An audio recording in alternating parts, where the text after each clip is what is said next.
This episode is brought to you by Americas Rehab Campus. Get on the road to recovery with the best rehab in beautiful Arizona. Dial 1-833-272-7342. That's 1-833-ARC-REHAB. Ladies and gentlemen, you are now tuned in to the Arcus.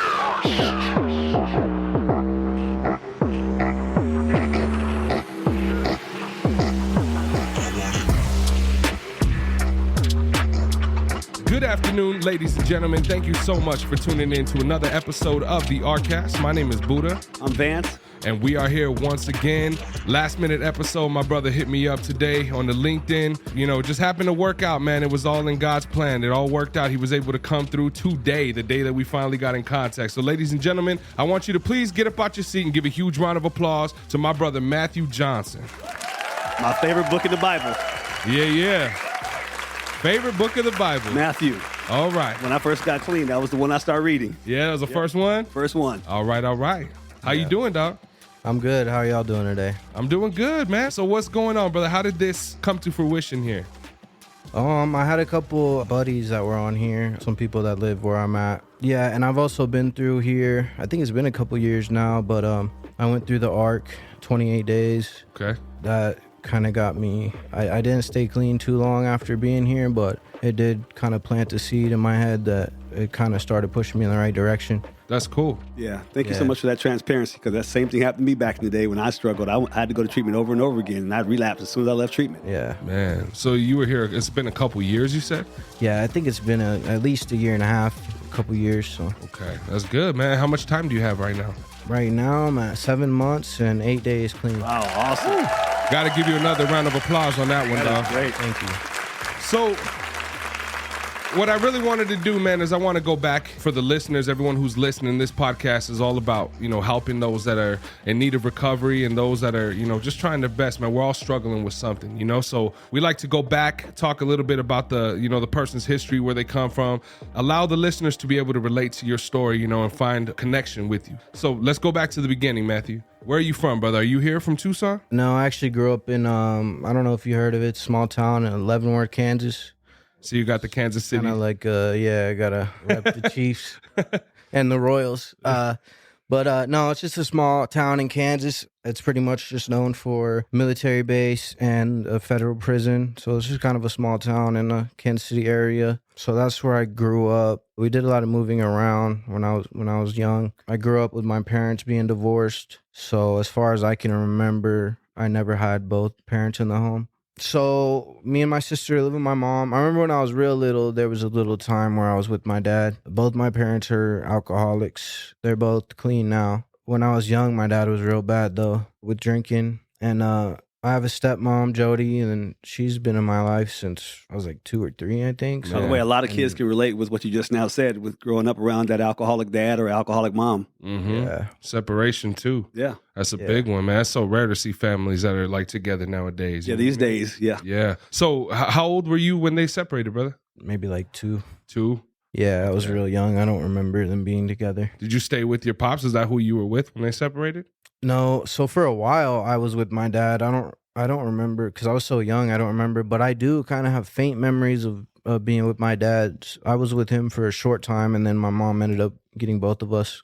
Okay. Yeah, I can't. It's kind of blurry. I was really young. For all of us. Thanks for that reminder. Oh yeah, for real. Yeah, I mean, and the body has a really unique way of like putting aside like different traumas and stuff we experience too. You know what I mean? I've noticed that a lot more as I've gotten older, like kind of block certain things out. The timeline just gets a little blurry. Yeah. How were you in school, dude? Did you stay there throughout your whole academic ages? Like elementary school, middle school, you were in Kansas? Yeah. So in school, I was a good student. When I was younger, I was real quiet, like kind of shy. Cause we always, like I said, me, my little sister, and my mom, we moved around a lot. And so I was always like transferring schools. I went to almost every elementary school in the town that I grew up in. Uh-huh. So, and now looking back, I definitely had anxiety as a kid. Yeah. Like my grandma used to call me Triple M, Motor Mouth Matthew, because I would just never be quiet and I could never sit still. It was probably ADHD or whatever. But yeah, we always moved around a lot. I was a good student. I paid attention.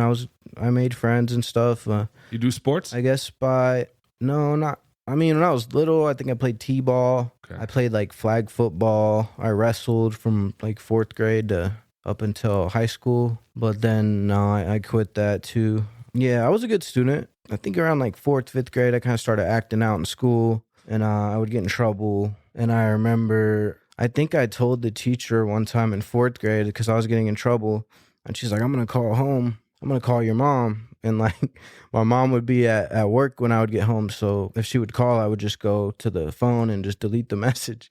And I told that to her face. I was like, "Oh, you could do that. Well, as soon as I get home, just go home and delete the message anyways." And she's like, "Oh, I'm going to call your dad then." And I was like, ah. But so yeah, I grew up, in Leavenworth from 4th to 6th grade. And then I started kind of getting in trouble. Nothing too crazy. I remember in 6th grade, I like we would all like run in the math class because we had class, and then we'd go to lunch and we'd come back to class. And when we came into the classroom, we'd all like run in and like jump on the desk and run across the desk. And I remember I did it one day, and I wondered why. I was like, I'm the only one doing it today. But then I looked over, and the math teacher was like having a meeting with somebody right there. So I just ran in and was jumping across all the tables and stuff. But so yeah, I kind of started to act out. But it was a pretty good like childhood. My mom was with my little sister Mia's dad for a long time. His name was Mike. He's a good dude. He was a solid dude. And is that who you primarily lived with growing up? Was your mom, like, for the most part? Up until that's in 6th grade. I got into it. Like, me and my mom got into an argument or whatever, and she's like, "Well, I'll just send you to live with your dad then." And I was like, "Okay." And what age did that happen when you went to go live with him? It was 11 or 12. All right. And then I know you mentioned that you had a little sister. How many other siblings did you have? I have 3 little sisters. So I have Annabelle, and she's my sister, like my full blood sister, my mom and my dad.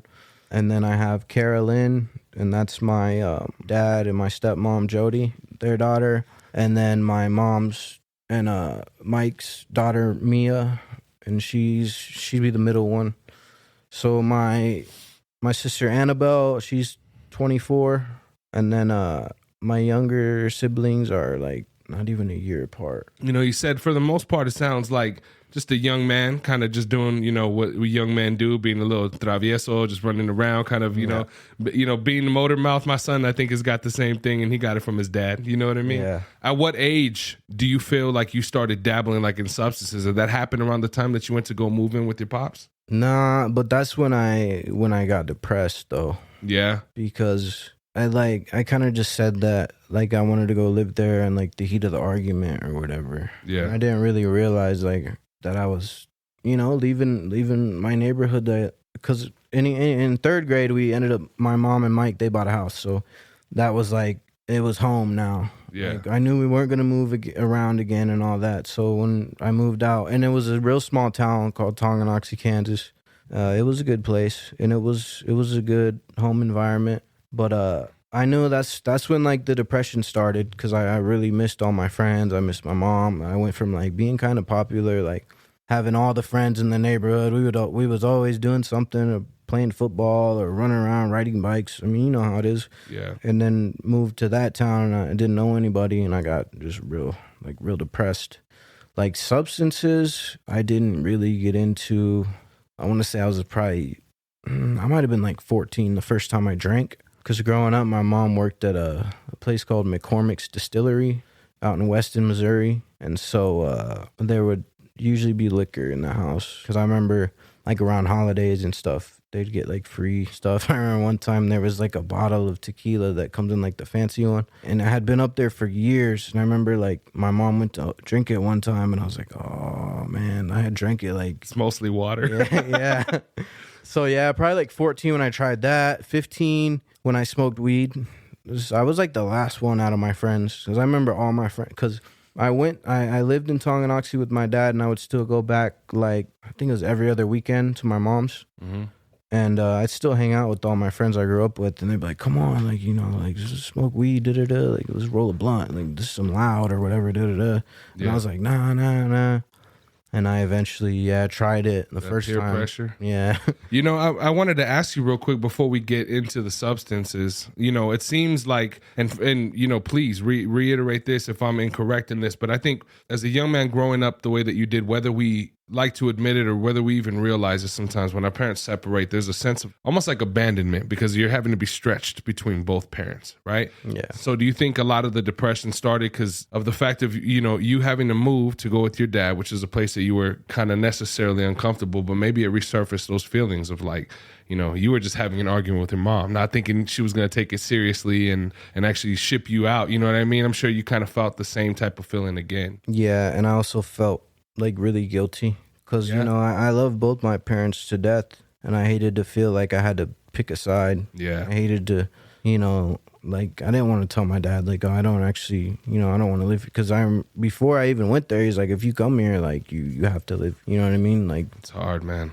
And it was just, it was hard because I don't know, I just love both my parents. I just wanted them to get along. Yeah. It was kind of hard. It was really hard. Just, it's a lot of pressure for a kid too, because you're like this. Yeah. You know what I'm saying? I know exactly how that goes. Me being a Christian, it just reminds me of how I grew up and how a lot of people grow up. And literally it says that it's better the millstone be on that parent's neck and be thrown in the ocean and die than cause their kid to stumble. So everything he's come out of his mouth is biblical. Yeah. That's why I feel sorry for moms and dads who aren't raising their kids the right way because they're going to get judged for it. It's just so hard. I mean, especially now, the way that the world is set up. I mean, divorce rates are through the roof. You know, the world is getting more complicated. It's harder. You know what I mean? It's a blessing to be able to be in that type of a relationship. In fact, let me ask this question. So who was the one that told you to take the first drink? Because you said you started drinking when you were 14? Because usually a 14-year-old ain't allowed to go buy no alcohol. So how'd you get that drink? Yeah. Oh, well, neither one. I mean, like, it wasn't okay, but I mean, neither one of them told me that it was okay to drink, but I would kind of get away with stuff, like with my mom. And I think she definitely didn't encourage me to do anything, but I think she might have kind of felt guilty too. Like, maybe she kind of felt like she abandoned me in a way by actually sending me to go live with my dad. So I think she would kind of let me get away with stuff, if that makes sense. Yeah. So, and who introduced you to marijuana, by the way? Because you said you were smoking weed too. Who introduced you to that? Not family, right? No. Friends? That was friends, yeah. I remember when I was really little, though, I used to say, like, funny cigarettes, because I would, like, go in the basement or the garage, and I'm like, what is that? Are you guys smoking funny cigarettes again or whatever? But yeah, that was my friends. So when it comes to, you know, being young, doing what you're doing, just going out there, you know, having a good time or, you know, whatever it may be, did your grades start suffering at this point? No, not until, like, junior year. Junior year? That was the first time I failed a class. I think I failed Algebra 2. I think I failed a semester of Algebra 2. Other than that, yeah, I mean, they would, but it did affect my grades, though, just because I didn't care. I wasn't interested in school anymore as much. Yeah. I just wanted to drink and smoke and do acid and whatever. I think I tried cocaine for the first time when I was like, 16 or 17. Yeah, I just wasn't really, I didn't care about school anymore. I thought I was too cool for that. Were your parents aware of you getting into substances? They knew that I smoked weed. They knew I drank. The cops had brought me home a couple times. I think my dad had a clue that I was doing other stuff. Said something like along the lines of like, I can tell if, and he like kind of gave me a hint that he knew that I was like doing other stuff. Cause like when I was in probably, I think maybe junior or senior year, I started like doing a lot of Adderall. Oh. And I didn't know that was like pretty much meth. Yeah. So I would they could tell like I wouldn't want to get up cause I'd be up all night and I wouldn't eat dinner. Like I'd just go sit at the table and like, I'd barely eat, which is unlike me at all. I'd kind of hide out in my room. And, Were you prescribed, or did you just start taking it? No, I just started taking it and just getting it from people at school and stuff. He just reminded me, because I'm flown out to speak all over the country, and I was flown up to Colorado because they wanted me to talk to youth. And between the ages of 13 and 20, they said up to 20 kids every week are being taken to the hospital because of the smoking weed and drinking alcohol and stuff. Really? Youth are. Yep. He just reminded me of that. That's crazy. Every week, there's up to 20 kids or more. They said they're having to take to the hospital because of that. I mean, back in the day when we were younger, how old are you, bro? 26. 26. Okay, so he's kind of like, I'm 35. So, I mean, we're like 9 years apart. But, back in the day, you're going out there having a drink or, you go smoke or get a cigarette or whatever it may be. Like, there was never really like a lot of concern that I was not getting weed or I was not getting Adderall or I was not getting whatever it was that I was, experimenting with at the time. Nowadays, you got so much more of that. You can just take anything that you use can have some fentanyl in it or something like that. That could just take you out like that. So it makes it that much more dangerous now. It's nuts. Think of that. Yeah, that's crazy. It's even legal in some states now these days. What is that? Different types of drugs, like out in New York City. Oh, I heard like that it's cannabis legal. Yeah. Yeah. No, I mean, It's like marijuana is legal in Colorado. Like Oregon, I think Oregon legalized drugs and like. I think that's true. I think I heard that too, by the way. All drugs reminded me. Crazy. I believe it's Philadelphia where Kensington Avenue is. Yep. Yeah. They just made those places illegal. The ones where you would go in and a nurse would like monitor you to make sure that you weren't going to overdose. Like they made those places illegal. Oh, okay. Yeah, so those ain't even gonna be there no more. So I mean, this just means so many more fatalities. People are gonna be gone. When did your drug use start becoming a hindrance to you? Did you graduate high school? Yeah, I graduated. It had to be. Yeah, I mean, I had to be high school because when I was younger, of course, like we all have dreams and stuff. I wanted to go to KU. I had a lot of dreams that I didn't really follow. I mean, it's all right now. Like, I'm happy with who I am. But, yeah, it hindered me. Just, like, my grades and, like, I quit doing sports. Okay. I kind of just quit caring. And, that was kind of, like, my reputation. I thought it was cool to, like, be the kid that can get drugs. Like, people would hit me up to get weed or drugs or whatever. And I just thought it was cool to drink and party and whatever. And girls like you and all this. I just quit. I started focusing on the wrong things. Man. So when you left to go to your dad's, you stayed there until after you graduated? I stayed there until my senior year, and I basically, like, I just left my dad's. Like, wow. I had my mom come and get me, and that was not cool. And it didn't even feel right. So I went back to my mom's, and I went to school there, Leavenworth High School. But like, I had been gone for so long, it didn't even feel right. And then, like, most of the people that I grew up with, because it was senior year and it was already halfway through the year, a lot of them were like, they were pretty much already done. Like they'd be, I think, because they could go to school like half a day and go home. Yeah. Which I'm pretty sure I could have done that at the school that I was going to had I have done what I was supposed to be doing. But anyway, so it didn't even feel right. Like, and then I remember I had to be in like some class where pretty much everything was on the computer. Oh, okay. And I was like, man, like this just like kind of sucks. So I was thinking like my whole like time growing up in Tonganoxie, I just want to go back to Leavenworth and go back with all my homies I grew up with. And when I got there, I was just like, that's not what I thought was gonna happen. Like, and this is after you had moved back to your mom's.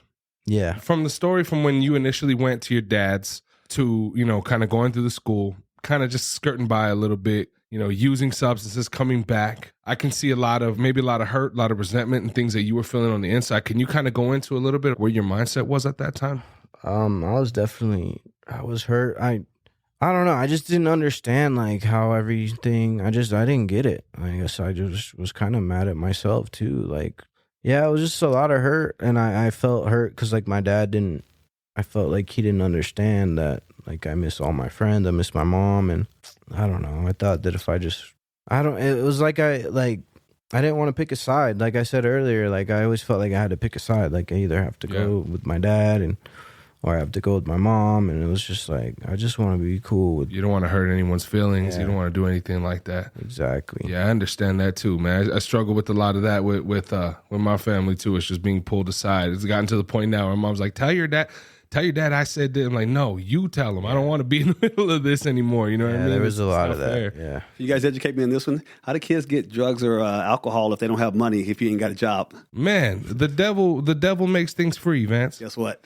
That's exactly what was in my head. I just wanted to hear it come out of somebody else's mouth. Absolutely. The devil is the little kid that comes up to you and is like, hey, bro, your mom ain't home for 5 hours. Take a hit of this real quick.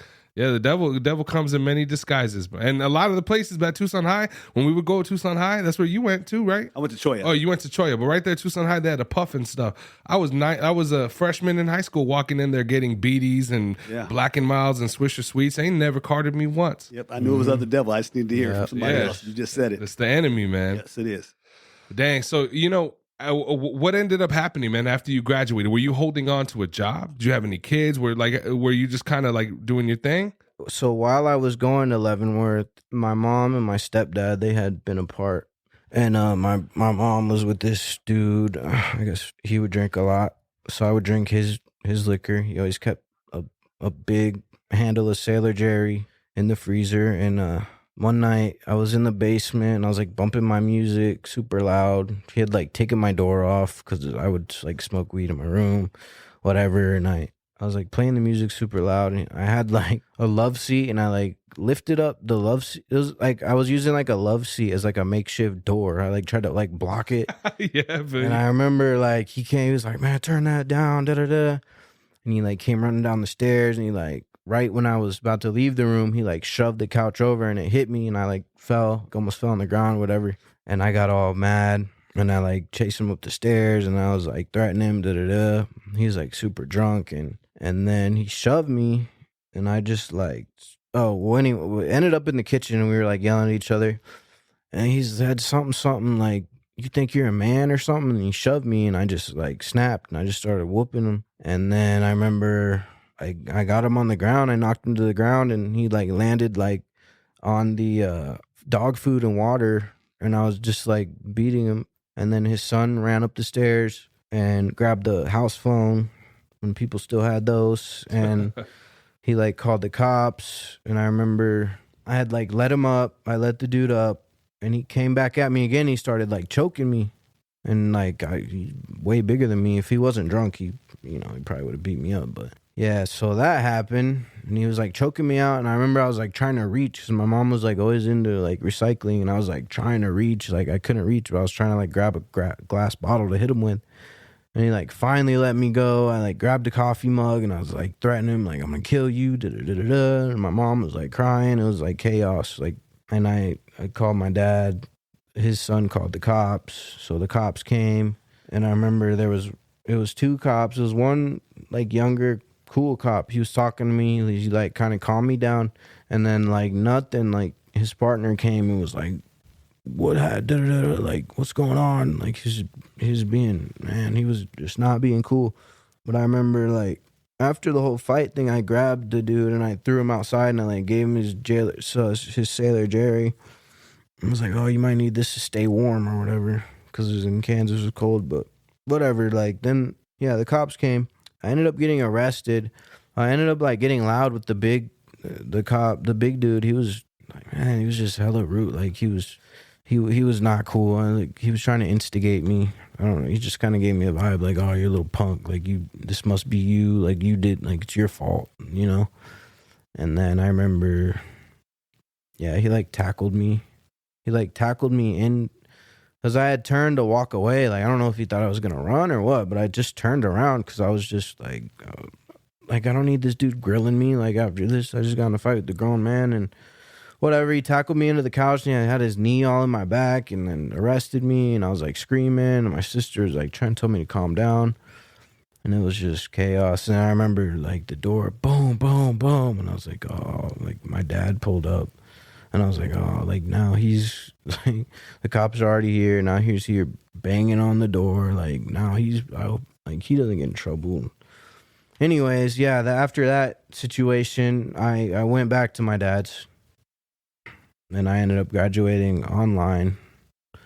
And then what did I do? I mean, I was there for a few months and I genuinely tried. I remember I was trying super hard to get a job there in that town, and I would go around to fill out applications. And I remember I wanted to prove like to my dad and my stepmom that like I wanted to get my life together and like, make them proud. And then I guess I just kind of gave up, and I ended up going back to my mom's again after that because that guy was gone. The dude that she was with was gone.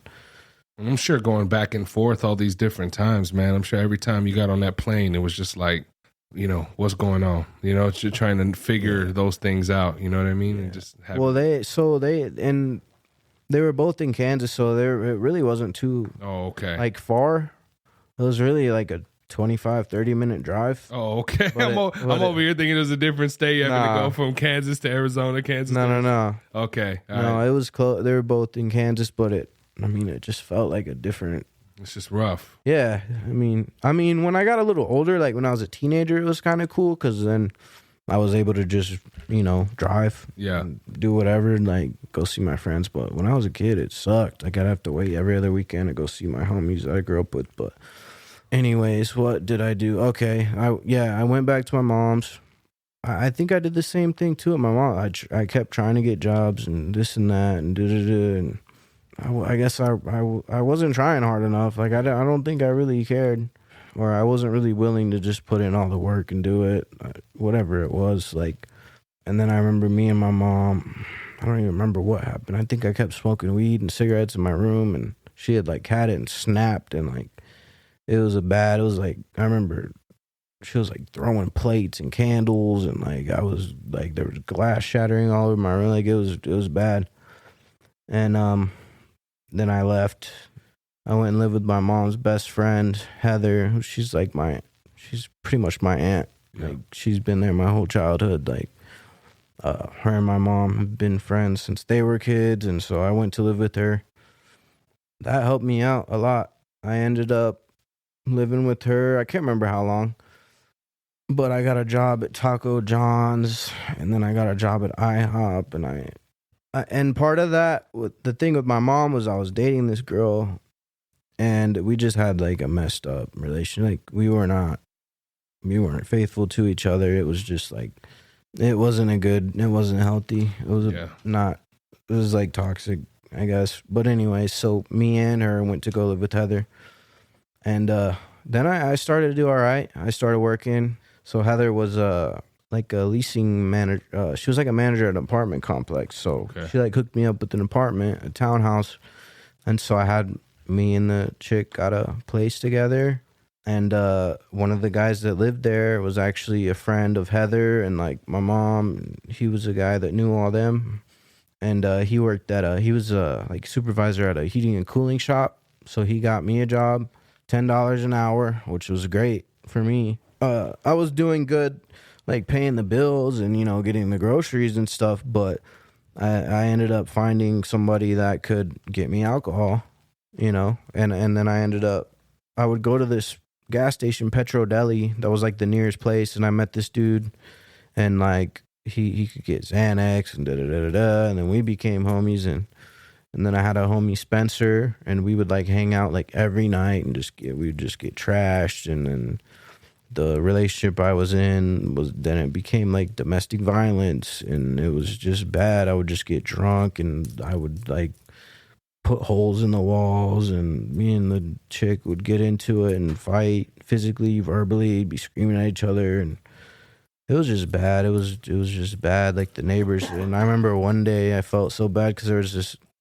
the neighbor next door. She was like, my son is scared of you. Like every time he sees you, he wonders like, is he gonna hear you screaming? And I was like, that's not cool. Like that sucks. And I would have a bunch of people over at my house. I had my homie Swerve, and he drove like one of those big, huge like Mac Dre vans. Man. And like he'd like, it was just bad. Like, and at the time, like I thought it was cool. Like I just, like, you know what I mean? Like I thought that. Not that it meant like I hate that part of my life. Like that's because that's not me. And it's hard, and it's hard, man. I know, it's it could bring on anxiety and stress, even having to go back and dive deep sometimes. You know what I mean? But I think the bottom line is just that, everybody, regardless of where they're at in their life, they all have a story, and they all have a way of being able to relate to those. You know what I mean? And we have to be able to do that with each other. So instead of diving too deep, like into that part of your life, man. I have one more question. Though, okay. I want to say thank you for your transparency, because you just reminded me of my history too. And it wasn't until I started reading the Bible that when you're having sex outside of marriage, the Bible says you're going to hell. So when did you get out of that relationship? We were together for probably 2 years. We ended up getting evicted from that place. I went and stayed with her mom and her mom's dude. And then honestly, that relationship, it did cause a lot of trauma, like in my story, because she had a baby I thought was mine. It wasn't mine, but I continued to keep whatever messing around with her. And she got pregnant again.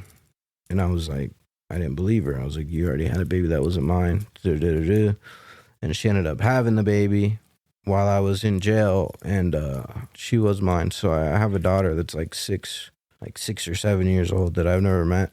That was in Texas. So wow. Yeah, that was tough. But yeah, we stayed together for too long. But I think that's what I was curious about. When did you guys split up? When I was like 19. So after that, we even stayed together after we got kicked out of that apartment for another few months. So hard when we're young too, man. We get into these relationships, or Dane Cook calls them relationships. I always think of that. I think that's funny. We stay in them for too long, and we never know when to pull out. You know, we never know when to just kind of let those things go away. You know, that's part of my testimony right there. Yeah. Oh, yeah. I know. It's crazy. More than once. Wow. Guess what I was going to say? What you just now said. So when did wanting to get treatment? When did all of this start to come into your mind? Was ARC the first time you had come to a facility like this? No. That takes me to the first. So me and her went through all that. Mm-hmm. And like I said, she had the baby when I was in jail. And I went to jail because her mom and her mom's boyfriend, whatever, they had like a domestic violence relationship too. And that's part of the reason is why we stuck together for so long too, is because we both had kind of like, I don't know, like a trauma bond type thing going on. It's a familiarity. You stay with people sometimes. But I remember the cops came because, the cops came, and I remember the cop was like, next time I come here, somebody's going to jail. And like, they came the next night, and then they were like, and what's your name? I had nothing to do with it. I was just there. And I told them my name, and then they were like, okay, They left. And it's like the next day. They were there like every day. The next time they came, they took me to jail, and I was like, man, they said the next time they come, somebody's going to jail. I was like, I'm not even part of this. But yeah, because I told them my name. I had a warrant because I was on probation, and I got put on probation, and then I just quit. I quit going to see my PO because I didn't want to. I couldn't pass the drug test, and I ended up going into court. And I was thinking like, oh, they're going to let me out. They're just going to give me another year probation, whatever, whoop-de-whoop. And the judge sentenced me to just 6 months in county jail. And I remember like, I was like, damn, like my heart dropped. I was like, what? Like I'm about to go to county for 6 months? Like what? And then my PO was like, but I want to recommend that he goes to a rehab because I think he has drug problems, And like, I was like, okay, cool. Like, I guess, but okay. So if I can remember, I think she might have actually looked at me too and would say, and she was like, would you say that like drugs has been a part of this? Like what's going on? And I was like, yeah, because it was. So I really actually did. So I did like 100 days in county, and then they sent me like a little note under my door, and they said, you're going to go to this place called Mirror Inc. It was a rehab in Shawnee, Kansas. And that was my first experience with recovery. So I got out.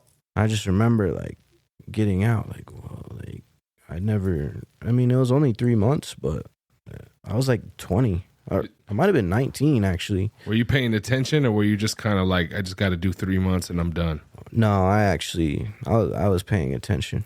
Actually was. I kind of knew once I got off probation or whatever that I would probably go back to, because that was my thing. I'm always going to be a stoner. I'm going to smoke weed. I'm going to at least smoke weed when I get out. I'm not going to smoke meth. I'm not going to do coke. I'm not going to but I'm going to smoke weed. But Mirror did help me out a lot, and I went and I did the 30 days, and then I stayed longer. I like got accepted to do, I can't remember what they call it, but it's kind of like how they do here where you stay longer, like IOP and live here and all that. Yeah. So I did that, and I think I actually did end up being there for 3 months because I did an extra Might have only been a month. Either way, but I got a job. I got lucky or blessed. I got blessed because they were building like this Mongolian grill, like right across from the place where like they cook in front of you and stuff. So bomb. I got So bomb. I got a job over there. And shout out to my homie Alex Walter. He's a good friend. He's a big part of my recovery. He also makes music, so check out the guy in black. But he worked there. That's for him, bro. Shout out. Yeah, thanks. And so, anyways, yeah, ended up working there, and they paid I think like $14 an hour, which was like hella good, especially in Kansas. So that was like $7 more than minimum wage. So I was doing good. I bought a little car from one of my buddies that I grew up with, and I lived in an Oxford house. I lived in an Oxford house for 4 months. Okay. So I think I had a sponsor. I was going to AA, living in the Oxford house. That was when I met my son's mom. How long did you stay clean after that? I stayed clean about, I think, probably 8 months. And then I ended up moving in with my son's mom. And I remember, like, we went to the bar, like, because I turned 21. I was pretty much done with probation. And I remember I missed, like, one UA because I had to call the number, and they would say, like, you are scheduled for testing or whatever. Yeah. But now I got, like, super close because they could test you for alcohol, too. And I remember, like, I called the number, and they were like, you're scheduled. And I was like, oh.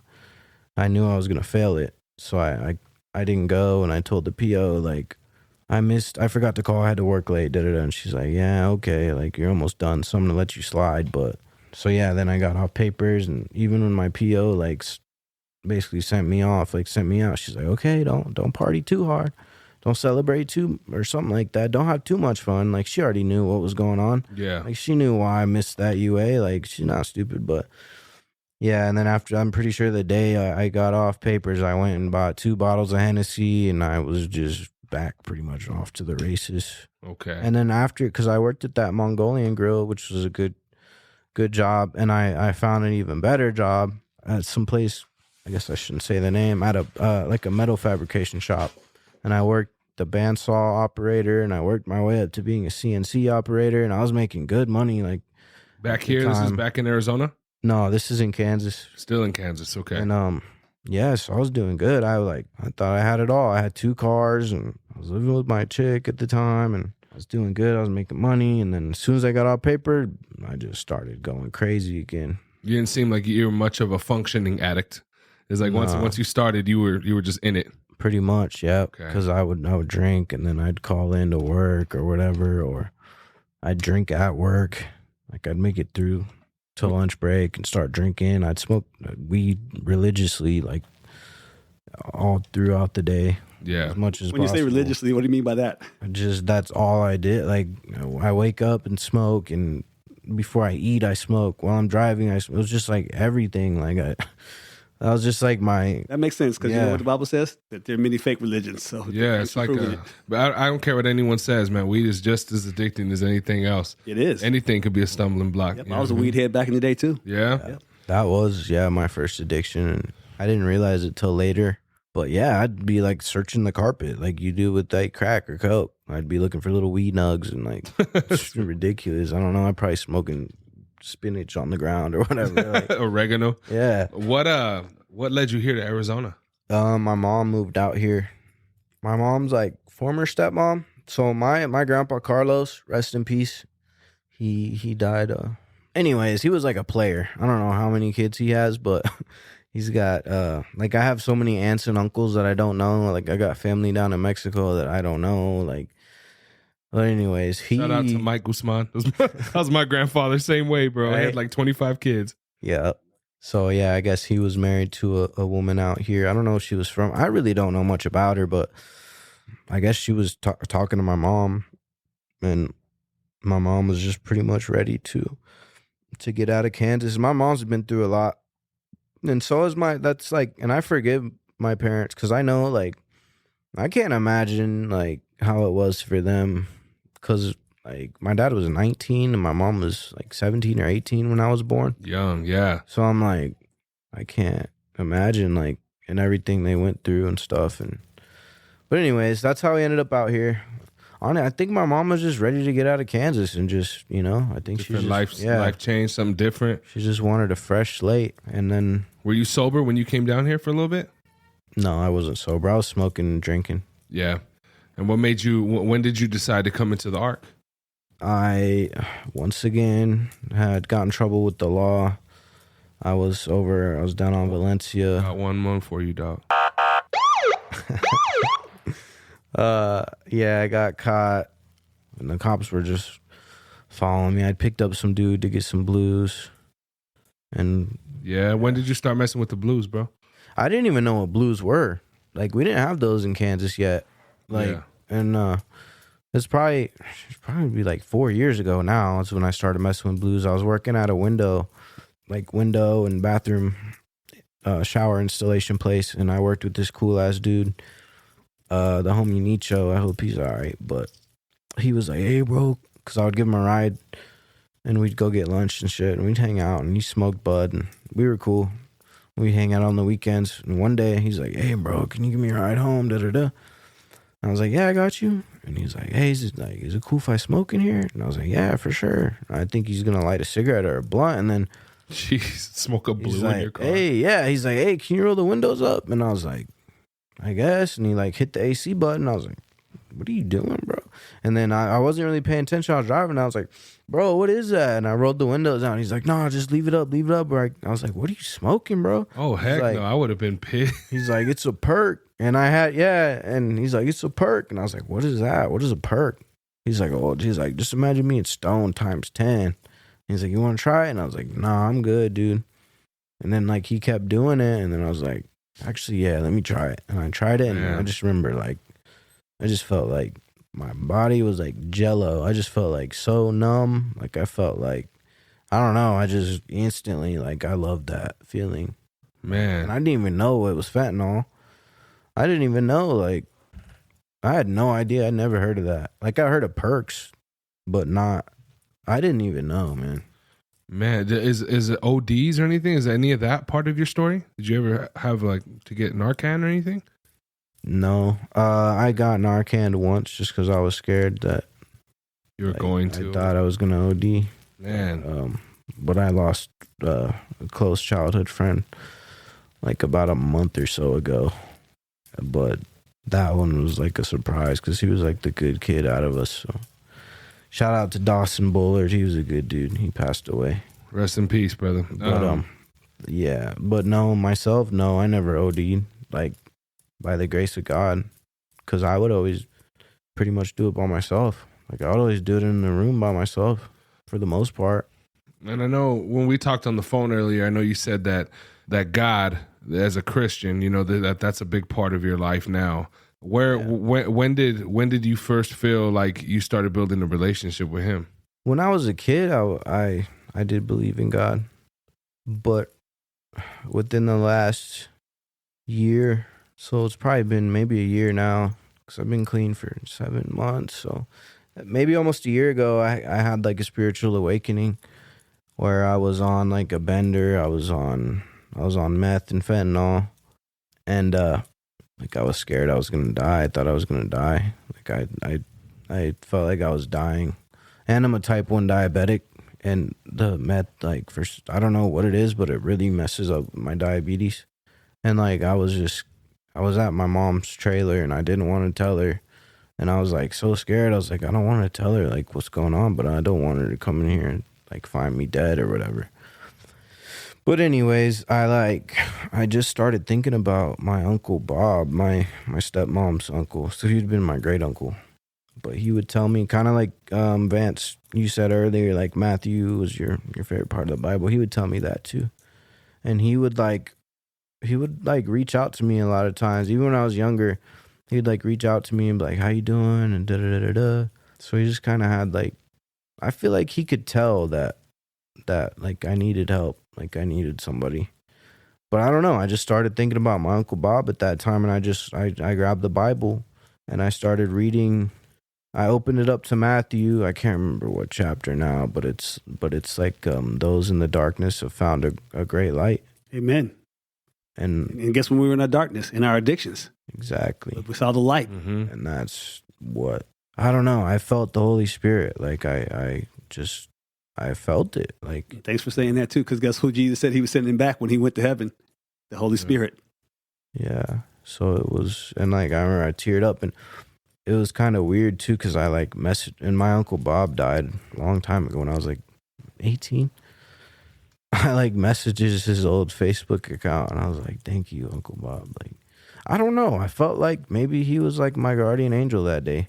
Yeah. But I just, that was like my spiritual awakening. I can't explain it very well, but it's just like I just like snapped out of it. Like just like I felt better. Like my chest like stopped beating, and I grabbed all my pills and I grabbed my foils and all that, and I threw them away. You know what you just now proved? You explained it all just very well. Wow. That was powerful, man. Absolutely. I think for those who have experienced faith like that, they get it. You know what I'm saying? It's like, you know, when they say the Lord speaks in parables, and when you're not really in his word, you don't really grasp it. But when you do, it's like, oh, yeah, I understand what he's saying. You know what I'm saying? Like, he just proved it. Yeah, and I feel that, man. They say we're two or more gathered. There's 4 of us in this room right now. So, you know what I mean? He's there. So, man, and this was after ARC? This was after you had come here, right? Yeah, this was probably about a year ago. Man. This is like a couple months before I went to Savannah Boost. So it was basically a couple months like before this. Yeah. Like, you know what I mean? Before this journey that I'm on now, I guess. Wow. So ever since that was then, actually, I mean, the beginning of this journey that I'm on now, because even that right there, it kept me sober for like a couple weeks actually. Really? Which, I mean, without going to detox and without going to rehab or anything, like 2 weeks was like a miracle for me. Yeah. I couldn't go 2 days. I would always give up on the third day. I just couldn't do it. Wow. So that moment was just a life-changing experience for you. Yeah. Absolutely. And that's when I think that's like when I got saved. Like that's when that's when like Jesus saved my life. Amen. That's beautiful, man. Because I made it like, maybe it wasn't a couple weeks, but I made it like a week or so. Yeah. And then I would slip up again. And that's biblical too, because you know what the Bible says? It says the devil prowls around looking for someone to devour. You know what that means? To make relapse. Yeah. But then guess what Jesus said? But when you get back, strengthen your brothers. Yeah. So guess what happened? You're strengthening your brothers right now listening to your testimony. That's Yes, it. sir. Yes. Yeah. And do you know, when it comes to faith, you know, having God in your life, I feel like God starts to reveal things to you in your life, different, you know, reasons why you would have kept using before God came and really like started taking control of the direction of where you were headed and stuff. Going into, you know, with the treatment facility that you were at, what are some of the things that have healed, that have allowed you, if anything, that have allowed you to be to where you're at right now? Was there things that you started realizing about your past or anything like that? I think it's really just my whole perspective changed on things, and I was able to forgive That's a good one. people in my past, like my That's parents. biblical too, what you just now said. Because you know what Scripture says? Even forgive your enemy. Yeah. Like even when I was in like my first time, I wasn't really spiritual, but I did like, so when I was in jail and I would read the Bible and stuff, but I hadn't had a spiritual awakening. I did believe, but I just realized that, like, yeah, God has been there all along. Yep. And I thought it was luck. I thought I was lucky. Like, I thought I was lucky that, you know, like, I'm lucky I'm alive, or I'm lucky that one time this didn't happen. Then I realized, okay, like, this has been God the whole time. Mm-hmm. And I wasn't aware. Because I remember at a time I, like, said I was atheist. Like, I don't believe in God. There's nothing out there. And now I think about it, that's just ridiculous. Like, And thanks for proving another thing in the Scripture, because you know what it says? The devil has blinded those people. But guess what? You belong to God, so guess where you came back to? Mm-hmm. The right place. yeah. And Give then God praise for you, man. You're going to have an amazing testimony. thank you. But yeah, I realized, like, man, I've literally been like battling demons my whole life. Yep. And I All of didn't us. even know it. Right. I didn't either. Yeah, like I had no idea. My perspective changed because I'm able to like put myself in my parents' shoes and stuff and see. Mm-hmm. And like they didn't mean to hurt me. Like they love me. They always have. Yep. You know, and it's like the saying. It's cliche in recovery, but hurt people hurt people. I mean, that's just true. Man, it's true. But that, and then the main thing that I'm really, really working on still, that I really have to be mindful, is just to stop being judgmental, because I'm very judgmental. And And that takes time, so thanks for saying that too. yeah. Yeah. Because you know what Scripture says? They're already judged. Yeah. Yep. And forgiveness, of course. forgiveness, and I have to. And I wish I was your age when I got clean. Guess how old I was when I got clean? 50 years old. 50. Dang, And I wish I was like you. That's why I give God praise for young men like you with your testimony. Well, that's thank you. good, dude. Yeah, no, absolutely, man. That, and honestly, I realized I didn't want to die. Because there was times where I thought I wanted to die, but I have a 2-year-old son, and he's my whole world, and I can't just be a picture or a T-shirt or a memory or like a note or whatever to him. Like, I need to be there. I need to actually. I don't want to just be. I don't want him to ask somebody and like, how come my dad's not here? It's like, I don't want somebody to say, well, he pretty much loved drugs and more than he loved you. Which, of course, that's not true. And people that have gone through that, I know that's not true. But addiction is just, I mean, I appreciate you takes saying that. away You know what I tell everybody? everything. When you choose your addictions over your kids, guess what? You're a child of the devil. Man, The Bible says to choose your kids over everything else. And that's why I call my old self out, young man, because my kids, I didn't even get a chance to see my 2 kids that I abandoned when I had sex with those 2 girls when I was in my early 20s and they were in their teens until last year for the first time here in Arizona. yeah. Man, it's just, it makes me think, how beautiful that God pulled you from that fire, and allowed you to see that. It's like, I don't know the scripture off top, but there's a way that seems right to a man that leads The end to leads to death. And I had a person in here just the other day talking about how they continuously kept getting into accidents and horrible things kept happening to them and to their family. And it was like little by little, God just kept kicking them in the butt. Like, yo, you need to make a change. And thank God you heard his voice and you started to make that change. I know it's not easy. Right? It's not easy. It's not easy. That's right. Is there any words of like encouragement or anything that you could give to anybody out there that may have not had that type of spiritual awakening yet? Especially those in their 20s like you. For me, it was simple once I realized that you just have to ask. I never asked. I would pray and pray, like, God, show me a sign, show me that you're there, and honestly, just ask and you shall receive. It was just that simple. That's what happened. Like, I think there's a lot of other ways that you can go and search and try to find spirituality, and that's, I guess, really here nor there. But Guess what he just for proved me, in the book I of just Matthew? asked. You just proved the book of Matthew. I just pulled it up on my phone. What's to say? What's Matthew that? 7:7 says, "Ask and you will receive it." Yep. Did you know that was in Matthew? I honestly didn't. No, you didn't? No, Wow, the very words out of your mouth. And what's your name again? Matthew. Matthew. There you go. Very words out of your mouth. Matthew 7 says this: "Keep on asking and you will receive it." Bro, that's it. Nice. Well, that's what worked for me. It says, "Keep seeking and you will find. That's it. Yeah. Keep knocking, and guess what he said? I'll open the door for you." Yeah, and that's the other thing too, is just keep your mind open too, because a lot of things happen, and like looking back, I can think about things that happened where at the moment I had no idea, but if I would have been paying attention, if I would have had my mind open, I would have known. So now I keep my eyes open. I be mindful because I don't believe in coincidence. Me neither. And I think it's very. Are you a hip hop fan, an old school hip hop fan? I think of Outkast.